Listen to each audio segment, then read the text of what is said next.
ஸ்ரீராமச்சந்திரன் தத்பவத்திரம் தத்பாத கமலாசிரியம் சிறிசேல்நாதனயம் ஸ்ரீராமச்சந்திரன் குடும்பத்தை ஸ்ரீபதியான ஸ்ரீமன் நாராயணனுடைய தனிப்பெரும் கருணையினால் சுவாமி மணவாள மாமுடி வைபவத்தை தொடர்ந்து பார்த்து கொண்டிருக்கிறோம். தொடக்கமாக குருபரம்பரை தியானம் குமுதவேல் நாச்சியார் அவர்கள் செய்வார்கள். அஸ்மத் குருப்பியோ நமக, அஸ்மத் பரமகுருப்பியோ நமக, அஸ்மத் சர்வகுருப்பியோ நமக, ஸ்ரீமதே ராமானுஜாய நமக, ஸ்ரீ பராமுசதாசாய நமக, ஸ்ரீமத் யாமுனமுனையே நமக, ஸ்ரீராம மிஸ்ராய நமக, ஸ்ரீ புண்டரிகாஷாய நமக, ஸ்ரீமன்னாதமுனையே நமக, ஸ்ரீமதே சடகோபாய நமக, ஸ்ரீமதே விஸ்வக்சேனாய நமக, ஸ்ரீயை நமக, ஸ்ரீதராய நமக.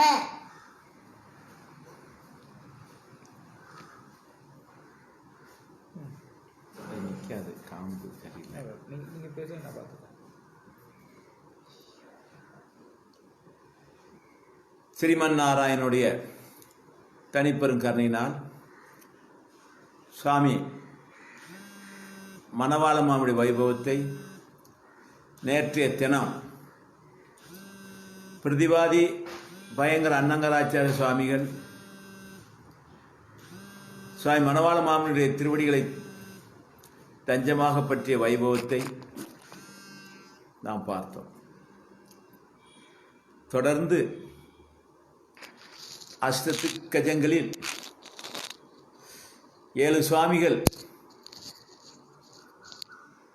சுவாமி மணவாள மாமுடைய திருவடிகளை தஞ்சமாக பற்றியதையும் பார்த்திருக்கிறோம். இப்பொழுது திருமலை யாத்திரை தொடங்குகிறார்கள்.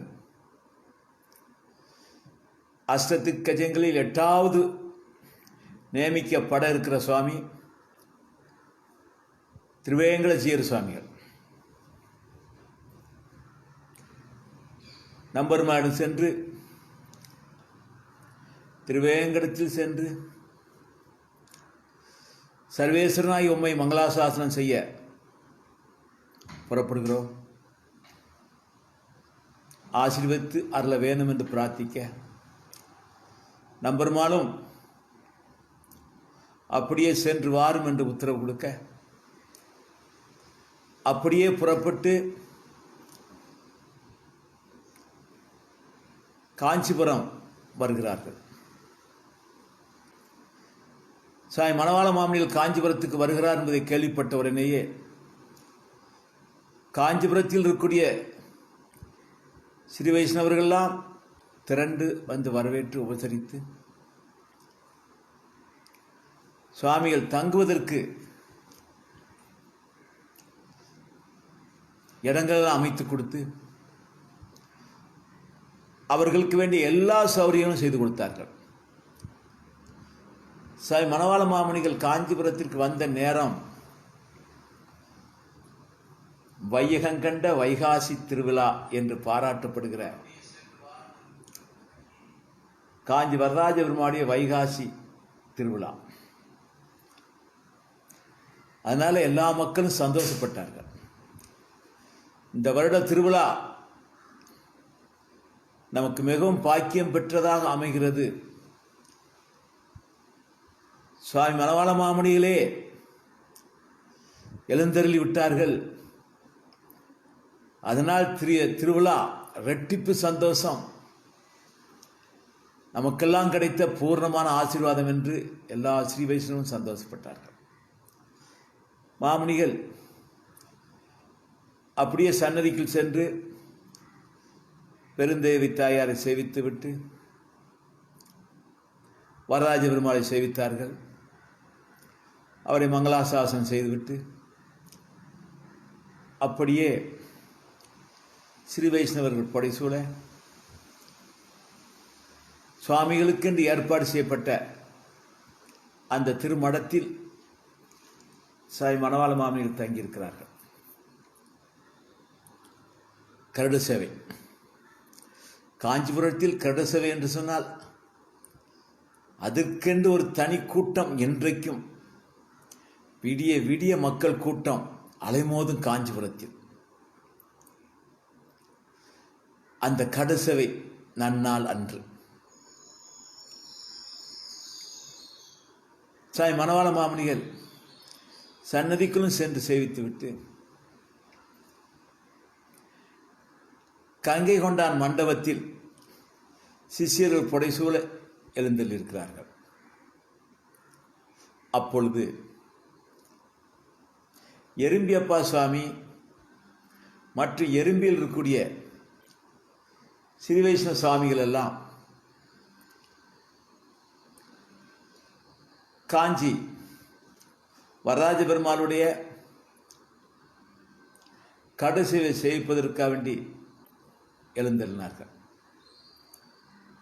அப்படி திரளான ஸ்ரீ வைஷ்ணவ கூட்டம், மக்கள் கூட்டம். அப்படியே எறும்பியப்பா சாமிகளும் அவரோடு சேர்ந்த சாமிகளும் அப்படி சேவித்துக் கொண்டு வருகிற பொழுது இந்த கங்கை கொண்டான் மண்டபத்தை யதார்ச்சியாக பார்த்தார்கள். அப்படி பார்க்கிற பொழுது சுவாமி மணவாள மாமுனிவன் என் ஐயன் அங்கே எழுந்தருளி இருக்கிறார்கள். எறும்பியப்பா சுவாமி பார்த்த உடனேயே அவருக்கு ஏற்பட்ட அதிர்ச்சி, ஆச்சரியம் தாங்க முடியல, எதிர்பார்க்க முடியல. ஏற்கனவே சாமி எப்பொழுது பார்ப்போம் பார்ப்போம் என்று ஏங்கி தவித்துக் கொண்டிருக்கிறார்கள். சாமிகளை பிரிந்து ரொம்ப நாள் ஆகவில்லை, கொஞ்ச நாள் தான் ஆகியிருக்கிறது. கொஞ்ச நாள் ஆனாலும் தவிப்பு. எப்போது திருவரங்கத்துக்கு செல்வோம், எப்பொழுது சாய் மணவாள மாமுனியை சேவிப்போம் என்று தவித்துக் கொண்டிருக்கூடிய சுவாமிகளுக்கு இங்கே காஞ்சிபுரத்தில் கடுச வென்று கங்கை கொண்டான் மண்டபத்தில் பார்த்த உடனேயே அப்படியே தன்னை மறந்து என் சுவாமின்னு சொல்லி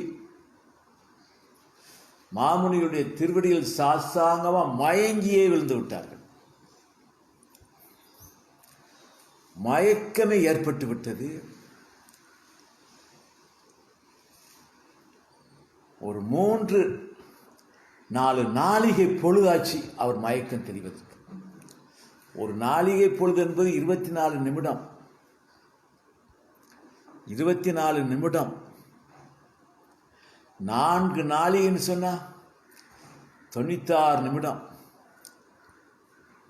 கிட்டத்தட்ட 1.5 மணிக்கூருக்கு மேல மயக்கத்தில் இருக்கிறார். இதற்கு பிறகு சாய் மணவாள மாமுனிகள் தம்முடைய திருக்கரத்தினால் அவரை தொட்டு தூக்கவும் சுவாமிகளுக்கு அந்த ஞான விழிப்பு ஏற்பட்டது. கண்களிலிருந்து தாரதாரையா கண்ணீர் சொட்ட.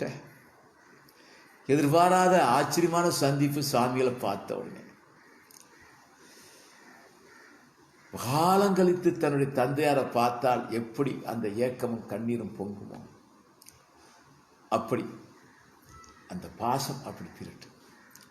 சாமிகளும் தம் தோளோடு அணைத்து கொண்டு அவரை சாந்தப்படுத்தினார்கள். அப்புறம் அகலல, அப்புறம் விடல. பின்னாலேயே சந்தோஷப்பட்டு மாமுனிகளுடைய பின்னழகை முன்னழகி அவருடைய திருவாய் மொழி அமுதத்தையும் பார்த்து பார்த்து பரவசத்தோடு இருந்தார்கள். இப்படியாக உற்சவ காலங்கள் எல்லாம் சிறப்பாக கழிந்தது. பிறகு மணவாள மாமுனிகள் ஏழுமலையா நோக்கி பயணம் ஆகிறார்கள். அப்போ அந்த ஊரில் இருக்கிற எல்லா வைஷ்ணவர்களும், ஏனென்றால் திருவிழா காலங்களில் சாமியுடைய காலட்சேபங்கள்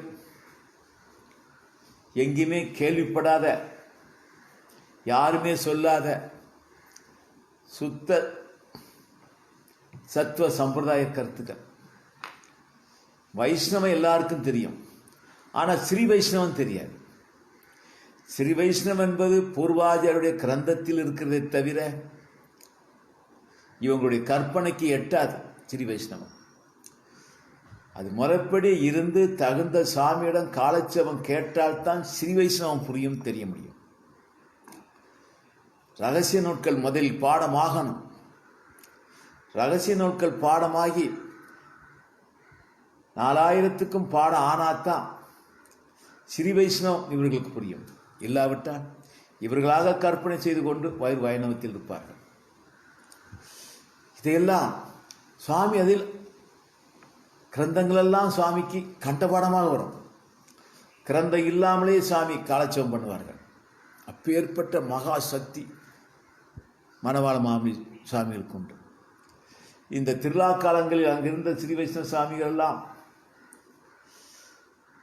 கேட்டு கேட்டு கேட்டு தவிட்டாத தெல்லமுதாக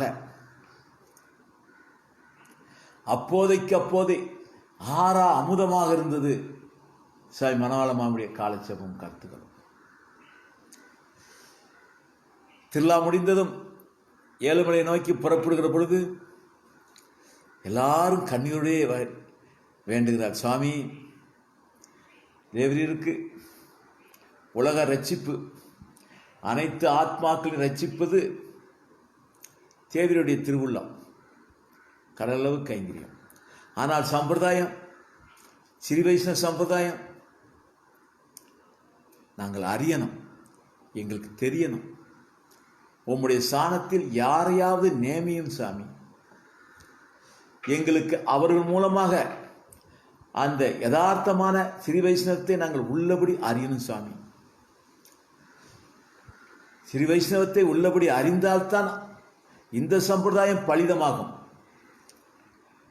நம்முடைய கற்பனையில் குத்து மதிப்பாக ஸ்ரீ வைஷ்ணவத்தை கற்பனை பண்ணி கொண்டு இருப்பதெல்லாம் அது பிரபக்தி மார்க்கம் இல்லை.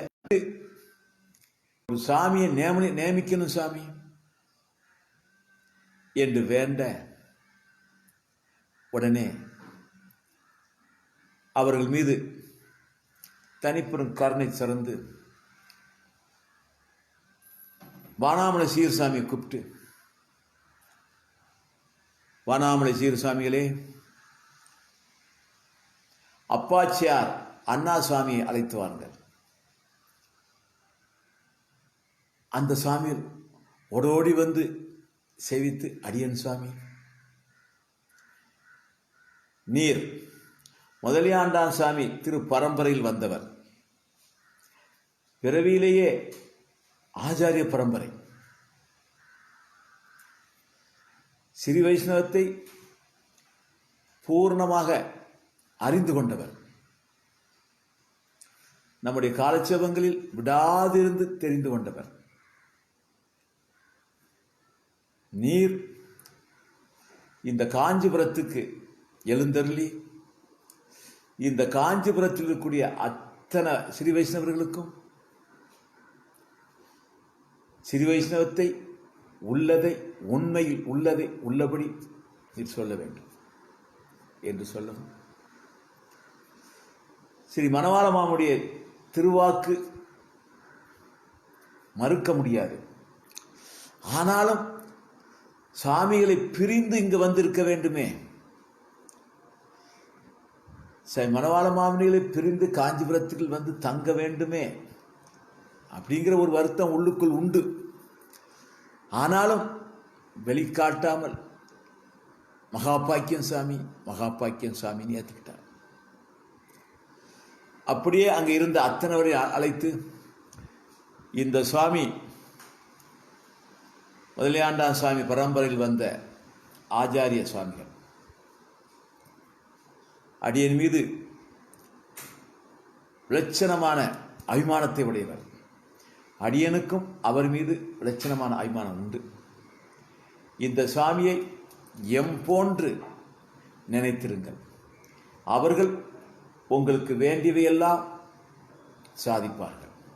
அவரால் நீங்கள் அனைவர்களும் உஜ்ஜீவனம் பெறுவீர்கள் என்று அந்த அப்பாச்சியார் அண்ணா சாமிகளை எல்லாத்துக்கும் அறிவுறுத்தவள்ளி தாயார் திருவருளால் அந்த வருத்த பயிரையும் முளைக்க வைக்கின்ற மரகதவள்ளி தாயார் அப்படியே சுவாமிகள் ஜென்மபூமி அல்லவா, குரத்தாழ்வான் அவதரித்த அந்த மகா பூமி அல்லவா, அந்த குரத்தாழ்வான் அவதரித்த திருக்கூடத்துக்கும் சென்று அந்த பெருமாளையும் சேவித்து, சாமி எழுந்த திருமாலையும் சேவித்து விட்டு அங்கிருந்து திரு கடிகை சோழசிமுகபுரம் வந்தார்கள். கடிகை தடங்குன்றின் மேல் எழுந்தரில் இருக்கும் அக்காரக்கனியாகிய நரசிம்ம பெருமாளையும் சேவித்து விட்டு ஊருக்குள் எழுந்திருக்கக்கூடிய எம்பெருமானையும் சேவித்து விட்டு அங்கிருந்தே மங்களாசாசனம் செய்து கொண்டு புறப்படுகிறார்கள்.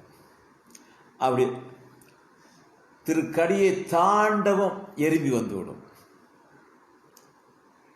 எறும்பியப்பா சாமிக்கு சந்தோஷம் தாங்க முடியாது. தங்களுடைய திருமாலைக்கு அழைத்து செல்கிறார்கள். சாமியுடைய திருத்தகப்பனார் ஐயகளை அப்ப போன்ற மகா வித்வான்களெல்லாம் வரவேற்று உபசரிக்கிறாங்க. எறும்பியப்பா சாமியுடைய திருமாலைக்குள் பிரவேசிப்பது மணவாள மாமனுக்கு அப்படி சந்தோஷம். தம்முடைய அபிமானத்தை முழுவதும் பெற்ற சிஷ்யர் இல்லையா?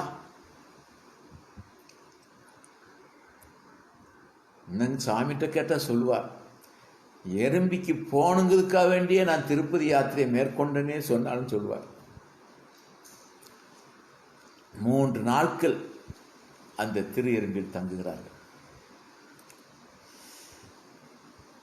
அது திவ்யதேசம் இல்லை, ஆனாலும் திவ்யதேசத்தை விட பரம பாகவதர்கள் எங்கே எழுந்திருக்கார்களோ அதுதான் திவ்யதேசம். உடனே சந்தோஷப்பட்டு அந்த ஊருக்கு இந்த திவ்யமான திருநகர் இனிமேல் வட திருவரங்கம், திருவரங்கத்தில் இருப்பது எனக்கு ஒரு உகப்பு, அதே போன்று எனக்கு உகப்பானது இந்த எறும்பி. திருவரங்கன் திருப்பதியே இருப்பாக பெற்றோம் அப்படிம்பார் மணவாள மாமனிகள். அதே மாதிரி இந்த வட திருவேங்கட திருப்பதியே இருப்பாக பெற்றோம் எறும்பியப்பா சாமி இருக்க வேண்டும். அப்படி சொல்லிட்டு இந்த ஊர்ல இருக்கிற அத்தனை பேர்களும் அழகிய மணவாள தாசர்கள், எம்முடைய சிஷியர்கள். எறும்பியில் பிறந்தவர்கள், எறும்பியில் வாழுகின்ற அத்தனை பேர்களும் எம்முடைய சிஷியர்கள். எப்பேற்பட்ட பாக்கியம்! சாய் மணவாள மாமுனிகளினால் எந்த திவ்யதேசத்துக்கும், எந்த கிராமத்துக்கும், எந்த நகரத்துக்கும் கிடைக்காத ஒரு ஆசீர்வாதம் எறும்பி திருநகர் கிடைக்கிறது. எந்த அளவுக்கு திருவரங்கத்தை எந்த அளவுக்கு நேசித்தாரோ அந்த அளவுக்கு எறும்பியை நேசிச்சிட்டுது. ஆனா திருவரங்கத்தில் இருக்கின்றவர்கள் எல்லாம் அழகிய மணவாள தாசர்னு சொல்லல, ஆனால் இந்த திரு எறும்பியில் இருக்கின்றவர்களை எல்லோரும் அழகிய மணவாள தாசர்னு சொன்னார். இந்த லோகத்தில் ரட்சிக்கப்பட்ட கிராமம், இந்த லோகத்திலே மகா புண்ணியம் செய்த கிராமம், இந்த லோகத்திலே ஈடு இணையற்ற கிராமம் அடியனிடம் கேட்டால் திரு எறும்பிதான். ஏன்னா மாமுனிகளுடைய அபிமானத்தை பெற்றது இல்லையா? எப்பேற்பட்ட வாசகம்! அப்படி மங்களாசாசனம் செய்துவிட்டு அங்கிருந்து ஏழுமலையான செய்திக்கு புறப்பட்டார்கள். நேரே அந்த திருவேங்கடமுடையானுடைய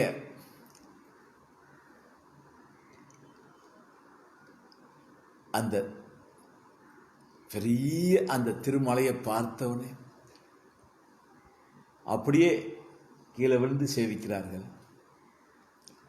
சேவித்து விட்டு பொன்முகலி ஆற்றில் சென்று தீர்த்தமாடி திருமண்காப்பு ஏல பண்ணி அனுஷ்டானத்தை முடித்துவிட்டு அதற்குள் அங்கே இருந்த ஸ்ரீ வைஷ்ணவர்களாக வந்து விட்டார்கள். அவர்கள் வழிநடத்த அந்த கீழ்த்திருப்பில் இருக்கக்கூடிய கோவிந்தராஜ பெருமாளை மங்களாசாசனம் செய்துவிட்டு அப்படியே மலை அடிவாரத்துக்கு வந்து அலையை சிங்கரை சேவித்துவிட்டு அப்படியே மேலே போய் பரிசு வேங்கடவானை சேவித்துவிட்டு அப்படியே மேலே போய் காட்டழகு சிங்கரை சேவித்து கற்பூர தீர்த்தத்தில் தீர்த்தம் சுவீரித்து கொண்டு மாம்பழ எம்பெருமானார் சன்னதிக்கு சென்று சேவித்துவிட்டு மேலே மேலே செல்ல அங்கே திருப்பதியிலிருந்த சிறு வயசினவர்களெல்லாம் திரட்சியாக கூட்டம் கூட்டமாக மாமுனிகளை வரவேற்பதற்கு தயாராக காத்திருக்கிறார்கள். திருக்கோயில் முன்பாக திருவேங்கடத்தில் திருக்கோயிலில் முதல் திருவாசலுக்கு பேர் அவாவரச் சூழ்ந்தான் திருவாசல். எப்பேர் பெற்ற பேர் பார்த்தீங்களா? அவா அறச்சூழ்ந்தான். திருவாய்மொழியில் கடைசி பாசுரத்தில் என் அவா அறச்சூழ்ந்தாயே, என் அவா அறச்சூழ்ந்தாயே அப்படின்னு நம்மாழ்வார் சொன்னார். அதே அதே ஆழ்வார் வாசகமே அவாவரச் சூழ்ந்தான் திருவாசலுக்கு போய் எல்லா சாமிகளும் வரவேற்று உபசரிக்க அப்படியே பிரதட்சணமாக வந்து புஷ்கரணியில் தீர்த்தமாடி திருமண்காப்பு இலை பண்ணி அப்படியே கோல வராக பெருமாளை சேவித்து அப்படியே திருத்தேரை சேவித்து விட்டு அந்த அவாவரச் சூழ்ந்தான் அந்த திருவாசலை புகுந்த உடனேயே தென்பக்கம் அழகிய மணவாளன் மண்டபம். நம்முடைய நம்பெருமாள் அங்குதான் பல வருடங்கள் இருந்தார்கள். அந்த அழகிய மணவாளன் மண்டபத்தையும் நம்பெருமாள் நினைத்து சேவித்துவிட்டு அடுத்து யமுனைத்துறைவர் மண்டபம், அனந்தான்பிள்ள சாமி திருமாலை மாலை கட்டின மண்டபம் அது, அதையும் சேவித்துவிட்டு அப்படியே வடபக்கம் கொடிமரம், அந்த கொடிமரத்தையும் சேவித்துவிட்டு அடுத்த வாசல் செண்பக திருவாசல். அன்னைக்கு அத்தானி புளிய மரம்னு ஒரு புளிய மரம் அங்கே நின்றுது, ஒரு செண்பக மரம்னு நின்றுது. அப்படியே அதையும் பிரதட்சணமாக வந்து அந்த செண்பக வாசல் வழியாக உள்ளே சென்ற முறை சொன்னமே ஒரு திரு கடப்பாறை, அதையும் சேவித்து விட்டு அதை தாண்டி உள்ளே சென்று வரதராஜ பெருமாளை சேவித்து அப்படியே அழகர் புரான்னு சொல்லக்கூடிய அந்த திருக்கிணற்றை சேவித்து விட்டு அப்படியே திண்டு மேல் ஏறி மடப்பள்ளிக்கு சென்று மடப்பள்ளி நாச்சியாரை சேவித்து விட்டு அப்படியே தசாவதார சன்னதி சேவித்துட்டு அப்படியே பகவத் ராமானுஜரை நரசிம்மூர்த்தியை சேவித்து விட்டு திருமாமணி மண்டபத்தில் ஏறி அங்கிருந்து கடபகவானை சேவித்து விட்டு அப்படி மேற்கு நோக்கி கடபகவானை சேவித்து விட்டு மேற்கு நோக்கி திரும்பினால் போதும் திருவேங்கடமுடையான் அப்படி அப்படி பளிச்சு நிற்பார். பார்த்தவங்களெல்லாம் அலறிடுவாங்க. அப்படியே ஏழுமலையனை சேவித்து கொண்டே உள்ளே சென்றார்கள். அங்கே அப்படி சேவிக்கிற போது உள்ளே போகும்போது ரகுநாதன் மண்டபம்னு ஒரு மண்டபம் உங்களுக்குள்ள இருக்குது. அந்த மண்டபத்தில் ஒரு சின்ன ஒரு மண்டபம் தான். அதில் ஸ்ரீராமர், லட்சுமணர், சீதா பிராட்டியார், ஆஞ்சநேயர், விபீஷண ஆழ்வார் இவர்களெல்லாம் விக்கிரக திருமேனியை எழுந்திருப்பார்கள். குருவித்துறை மதுரைக்கு அருகில் இருக்கிறது. குருபெயர்ச்சியை ஒட்டி நிறைய சாமியெல்லாம் போவாங்க அந்த குருவித்துறைக்கு. அங்கே ஒரு சாமி அந்த குருவித்துறை எம்பெருமானை நோக்கி தவம் பண்ணார்கள். சர்வேசன் வந்தார். உமக்கு என்ன வேணும்னு கேட்டார். சுவாமி, அடியனுக்கு அன்னைக்கு சேதுக்கரையில் விபீஷணனுக்கு சரணாகதி கொடுத்தீர், அந்த சரணாகதி கொடுத்த காட்சியை நான் பார்க்கணும், இப்போ பார்க்கணுங்கிறார். எந்த யுகத்தில் நடந்தது? இது கலியுகம். இதுக்கு இதுக்கு இதுக்கு முந்தின யுகம் துவாபரக யுகம், அப்பந்தான் கிருஷ்ண அவதாரம். அதுக்கு முந்தின யுகம் திரேதா யுகம். திரேதா யுகத்தில் தான் ராம அவதாரம். திரேதா யுகத்தில் நடந்ததை கலியுகத்தில் பார்க்கணும்னு அந்த சாமி ஆசைப்படுறார். சர்வேஸ்வரன் நினைத்தால் எதை காட்ட முடியாது? அப்படியே அவருக்கு காட்டினார். அந்த இடத்திலே சேதுக்கரை, அந்த இடத்திலே அத்தனை கோடி வானர சேனைகள், அந்த இடத்திலே சுக்ரீவன், ஆஞ்சநேயர் எல்லாரும் இருக்கிறாங்க. சீதா பிராட்டியார் மட்டும் இல்லை. அங்கிருந்து விபீஷண ஆழ்வான் 4 வீரர்களோட வாரம். அப்படியே சேது அந்த கடலுக்கு மேலே நின்று இது சுக்ரீவன் போன்றவர்களை நோக்கி, ராவனுடைய தம்பி விபீஷணனின் பெயர்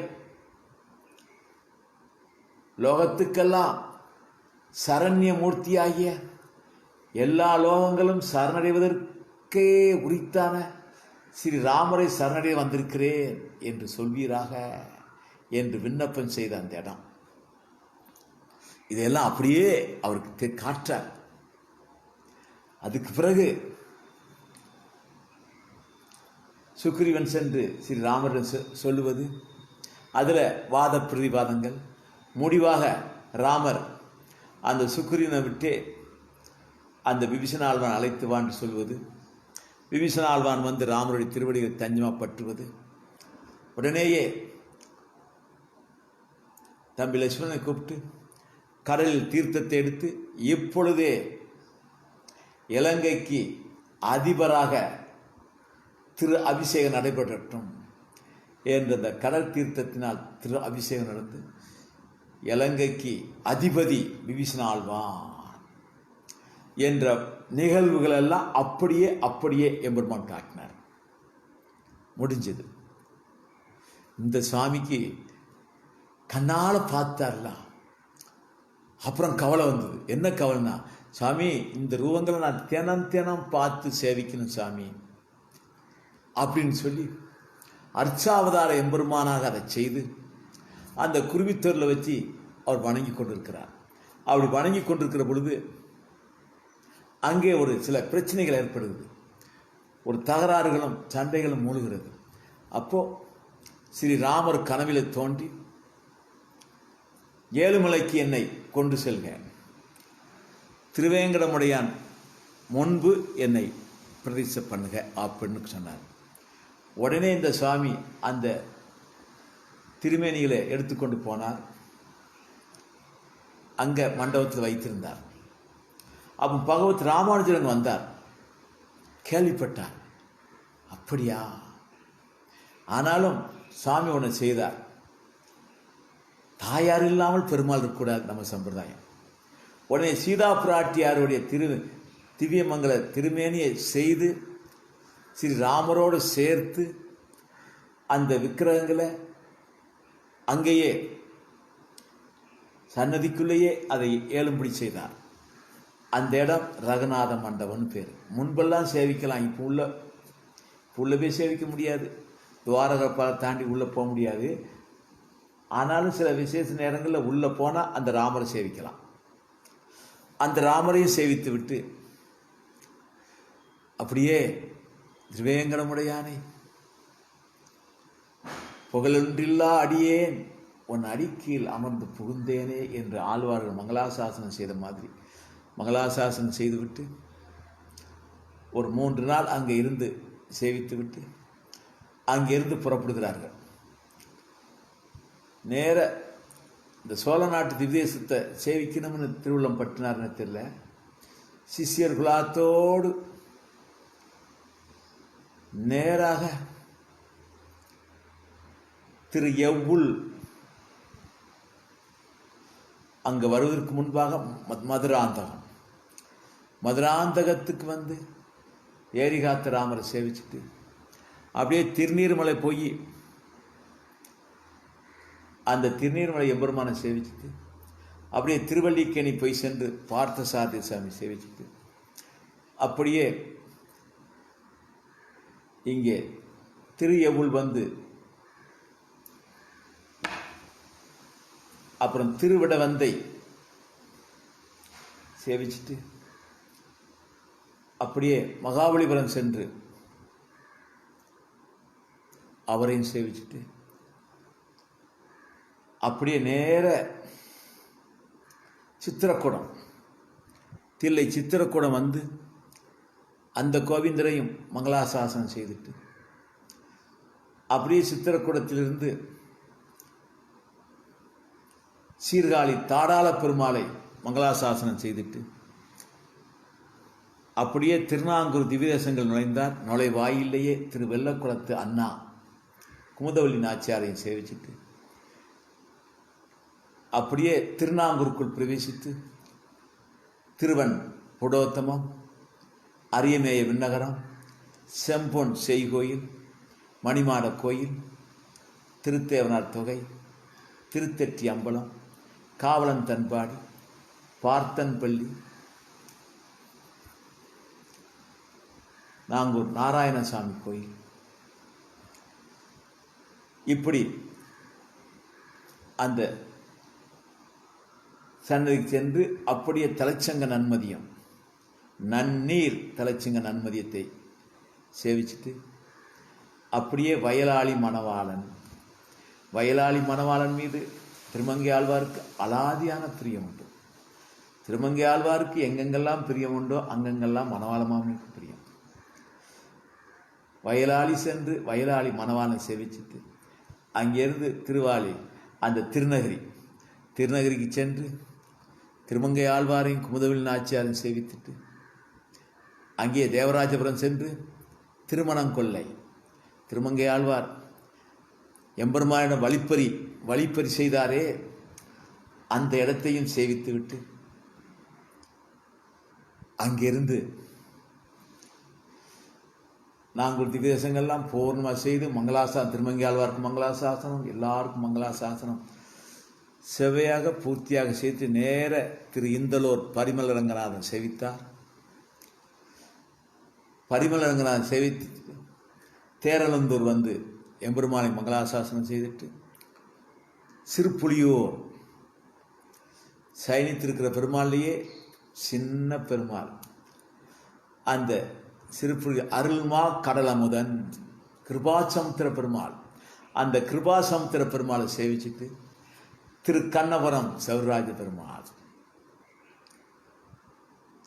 அந்த திருக்கண்ணபுரம் சௌராஜ பெருமாளை சேவிச்சுட்டு அப்படியே திரு நாகப்பட்டினம் நாகை அழகியரை சேவிச்சுட்டு அப்படியே திரு கண்ணங்குடி தாமோதர பெருமாளை சேவிச்சுட்டு அப்படியே திரு கண்ணமங்கை ஆச்சரியமா அற்புதமான சேவை திருக்கண்ணமங்கையில் அப்படி கம்பீரமாக எம்பெருமான் இருப்பார். அவரை சேவிச்சுட்டு திருச்சேரை எம்பெருமானையும் சேவிச்சுட்டு திருநறையூர் வந்து அவரையும் மங்களாசாசனம் செய்துட்டு அப்படியே திரு குடந்தை ஏலி ஆறாமத பெருமாளை மங்களாசாசனம் செய்துட்டு அப்படியே அங்கே இருக்கக்கூடிய திருமலிசை ஆழ்வார் திருவரசுக்கு சென்று அங்கேயும் மங்களாசாசனம் செய்துட்டு அங்கிருந்து நாதன் கோயில் சென்று ஜெகநாதனை வணங்கிட்டு அவரையும் மங்களாசாசனம் செய்துட்டு அங்கிருந்து திரு ஆதனூர் வந்து ஆண்டலக்கு ஐயனை சேவிச்சுட்டு அங்கிருந்து திரு புல்லம் பூதங்குடி வல்விழி ராமன் பொற்றாமரையால் தாயாரை சேவிச்சுட்டு அப்பக்கத்திலேயே தொண்டடிப்பொடி ஆழ்வாருடைய திரு மண்டங்குடி அங்கும் ஆழ்வாரை சேவிச்சுட்டு அப்படியே திரு கண்டியூருக்கு வந்து அரண் சாவதீர்த்த பெருமாளை சேவிச்சுட்டு அங்கிருந்து தஞ்சை சென்று தஞ்சமாமணி கோயிலை வணங்கி அப்படியே திரும்பி ஆடுரை வந்து ஆடுரை பெருமாளை சேவிச்சுட்டு அவரையும் மங்களாசாசனம் செய்துட்டு அப்பால் அரங்கன் திருப்பேர் நகர் வழித்துணை பெருமாள்னு சொல்லப்படுகிற அந்த பெருமாளையும் சேவிச்சுட்டு நேரடியாக திருவரங்கம் ஏழுகிறார். அத்தனை பரிவாரங்களோடு திருவரங்கத்துக்கு வந்து நம்பெருமாளை சேவிக்கிறார். அங்காங்க திருவரங்கநாதனுக்கு வேண்டிய பொருட்களையும் சேகரித்து வந்தார். திருவரங்கநாதன் சாத்துவதற்கு விதவிதமான பட்டுக்கள், விதவிதமான பீதாம்பரங்கள், அபூர்வமான பொருட்கள், எங்கெங்கெல்லாம் அபூர்வமான பொருட்கள்லாம் சாமி மணவாள மாமுடைய திருக்கண்கள் படுது, அதையெல்லாம் திருவரங்கநாதனுக்கே வாங்கி வாங்கி சேர்த்து வந்து எல்லாத்தையும் ஒப்படைத்தார். திருவரங்கநாதனும் சந்தோஷப்பட்டு தங்க கோயில் அனைத்து கொத்துக்களை அழைத்து 18 வாத்திய கோஷங்களோட பிரபரத்தில் ஏல பண்ணி, ஸ்ரீ மணவாள மாமுனிகளை திரு பல்லாக்களை ஏல பண்ணி 18 வாத்திய கோஷங்கள் ஒலிக்க நம் சன்னதி அனைத்து கொத்துக்களும் புடைசூட மாமுனிகள் மண்டபத்திலே சென்று அவரை விட்டு வாருங்கள் என்று நம்பெருமாள் ஆணை பிறப்பிக்க, அப்படியே பிரம ரதத்தில் எழுந்தருளி அப்படியே 18 வாத்தியங்கள் ஒலிக்க சாமியுடைய சிசிரெல்லாம் திரண்டுட்டாங்க.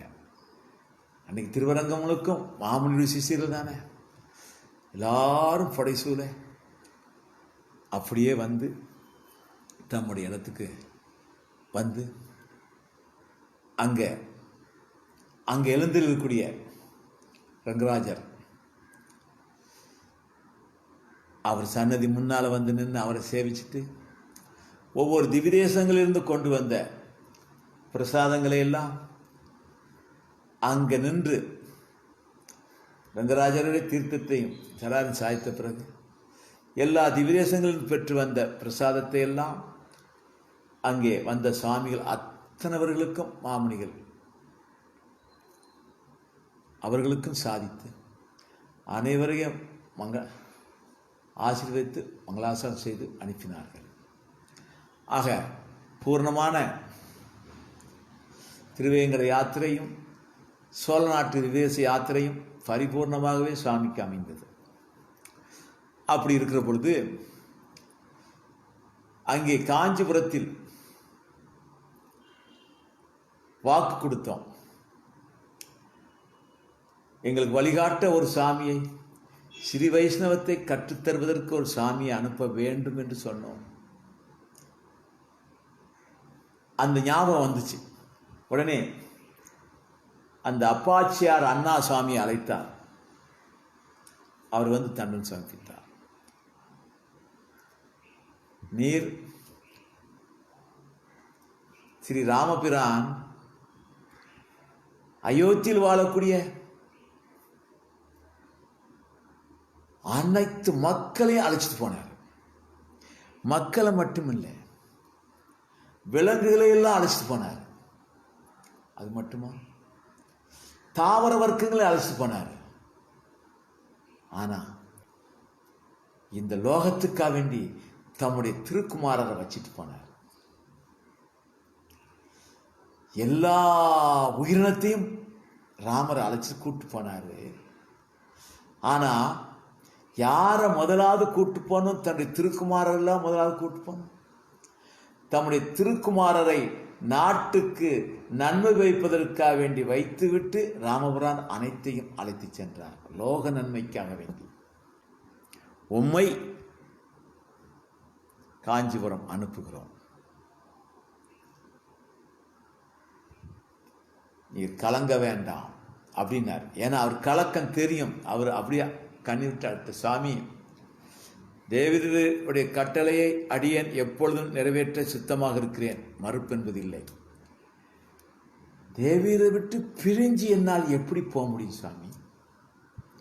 பிரிந்து போனால் என் உயிர் நிற்குமா சாமி? உம்மை பிரிந்து போனோம்ல, ஆவி தங்கினாதானே போகும் அப்படின்னார். ஏன்னா உடல் பொருள் ஆவி அத்தனையும் மணவாள மாமிட்டு சமர்ப்பிச்சுட்டாங்க சிசியர்கள் எல்லாம். பிராணனிலிருந்து, சரீரத்திலிருந்து, ஐஸ்வர்யத்திலிருந்து எல்லாமே ஆமணிகள் தான். அதனால்தான் சாமி கண்ணீர் விட்டார், புரிந்து கொண்டார். உடனே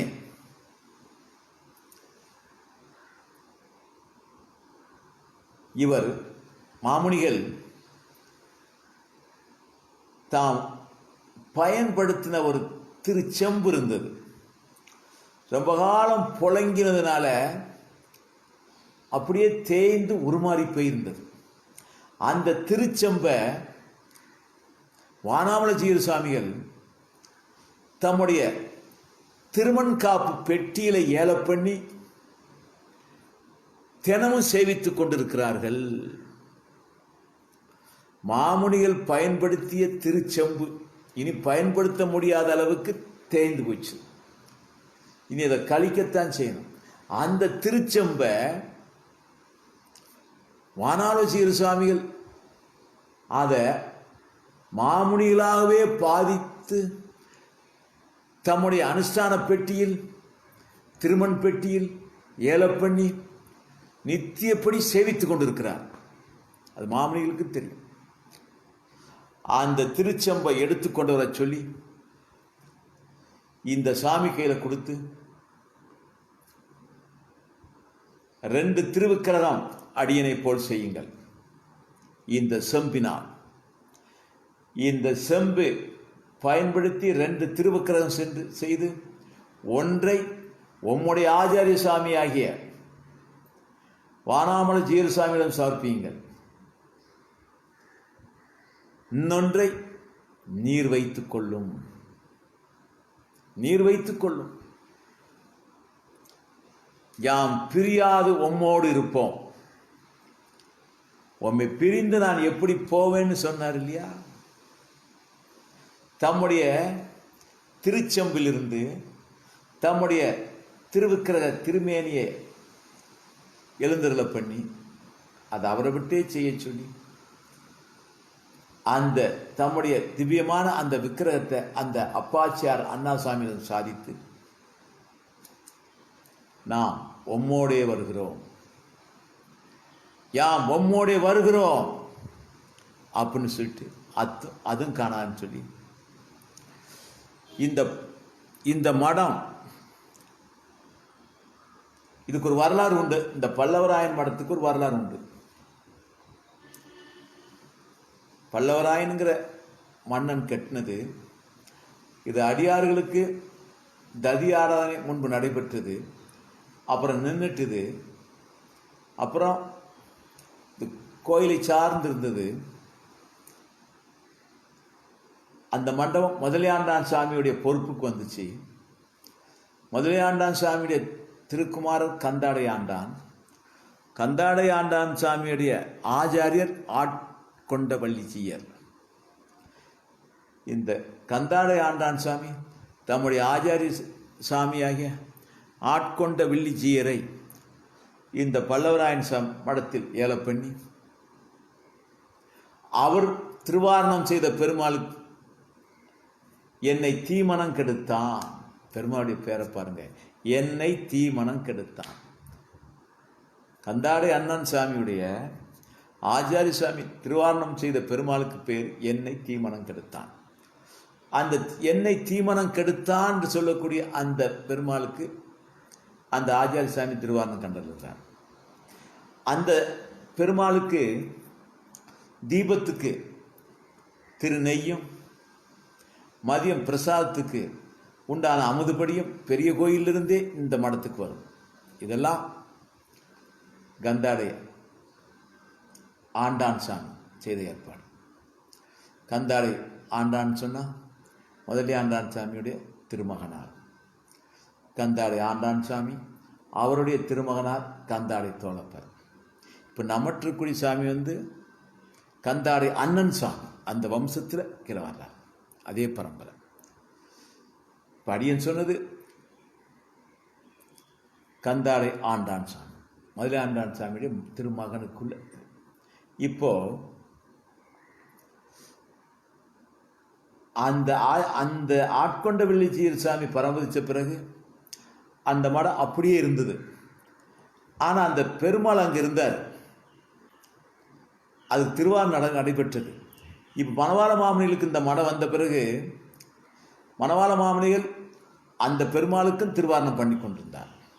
இப்போ அந்த என்னை தீமனம் கெடுத்தான்னு சொல்லக்கூடிய அந்த பெருமாளை எடுத்து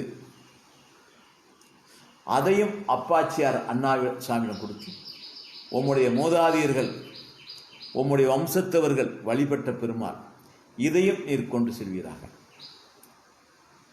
அப்போ தன்னுடைய திருமேனியும் கொடுத்து, இந்த என்னை தீமனம் கெடுத்தான்கிற பெருமாளையும் கொடுத்து,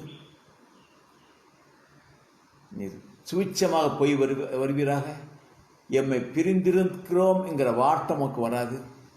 அத்தனை மக்களையும் நீர் பூர்ணமாக மங்களாசாசன பரவர்களாக ஆக்குவீர் என்று வழி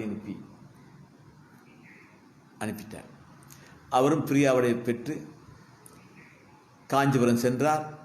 அங்குள்ளவர்கள் வரவேற்க அவர்களுக்கு தகுந்த இடம் கொடுக்கப்பட்டு அங்கிருந்து நம்முடைய வரவரமாமுடைய திவ்யாக்கியை எப்படி ராமானுஜ திவ்யாக்கின்னு இருந்ததோ அதே மாதிரி ஸ்ரீ வரமர மாமுனி திவ்யாக்கியை அப்படின்னு ஏற்பட்டு பிற்காலங்களில் அந்த ஸ்ரீ வரமர மாமுனி திவ்யாக்கியை காஞ்சிபுரத்தில் எங்கும் அந்த சாமி உண்டாக்கினார். இப்படி இருக்கும்போது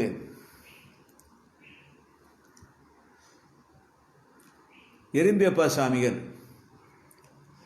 தினசரியை அப்படின்னு ஒரு கிரந்தம் எழுதி காலையிலிருந்து சாமி எழுந்திரில் படுக்கையிலிருந்து சாமி மணவாள மாமனிகள் எழுந்தரிப்பது தொடங்கி மீண்டும் படுக்கைக்கு செல்லும் வரை என்னென்ன செய்வாரோ அது மட்டும் தனி கிரந்தம்.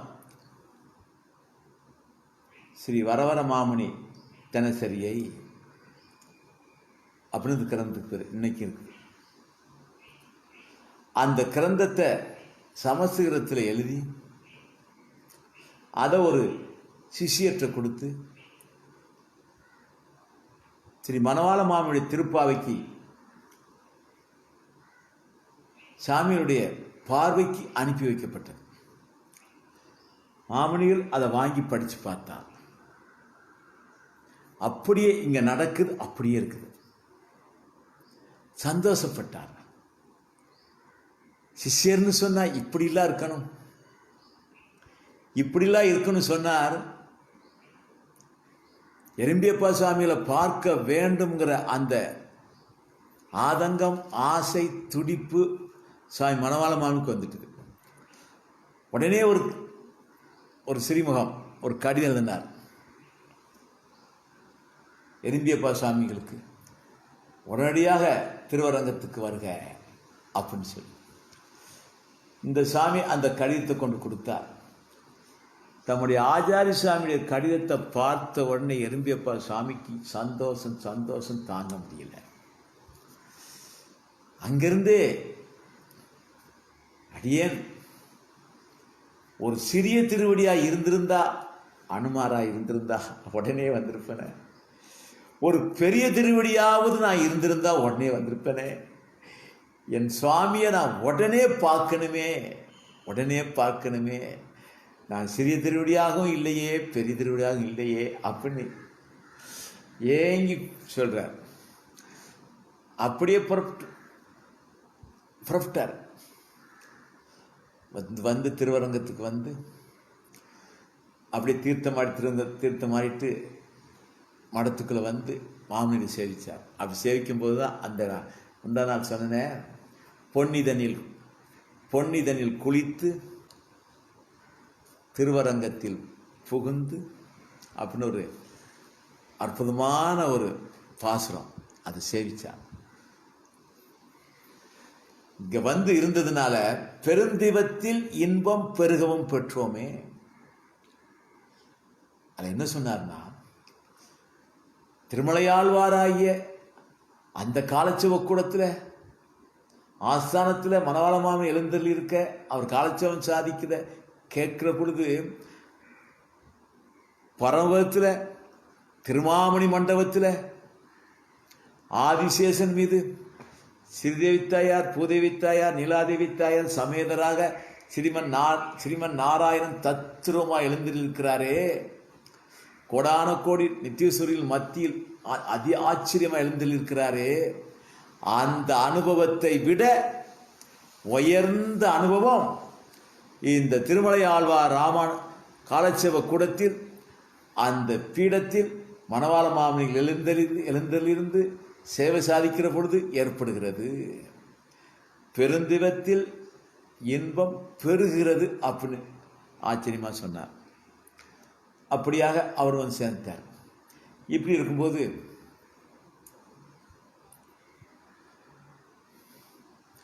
ஒரு சாமி மாமுனிகளுக்கு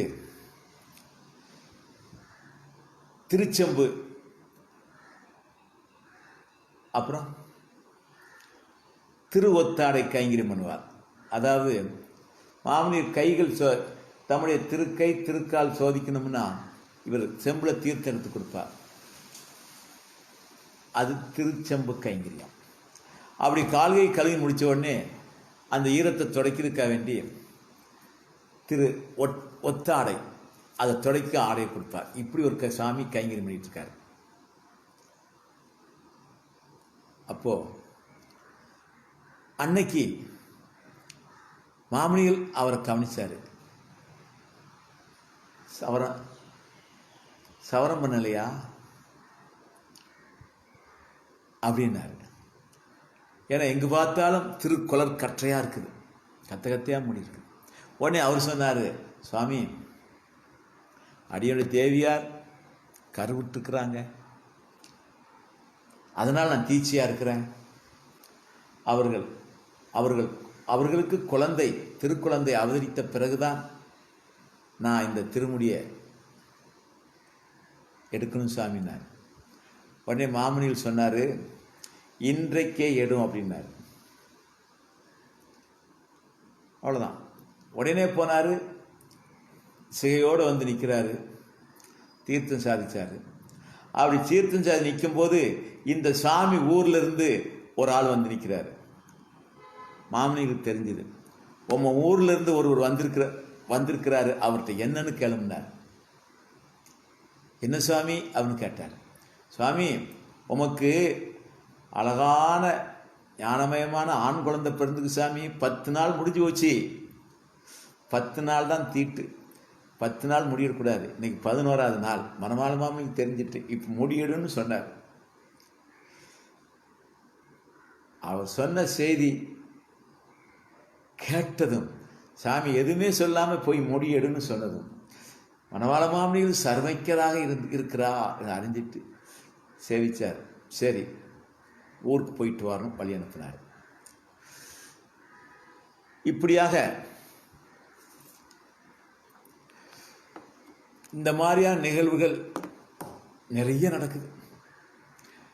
நம்முடைய கந்தாடை அண்ணன் சுவாமிகள் ஒரு முறை சாமி மணவாள மாமனிகளை பார்த்து, சுவாமி அடியனுக்கும் சன்னியாசி தீட்சை கொடும், அடியனும் உங்களுடைய மடத்திலே இருப்பேன் சுவாமி, அம்மா விட்டு பிரிய மாட்டேன் சாமி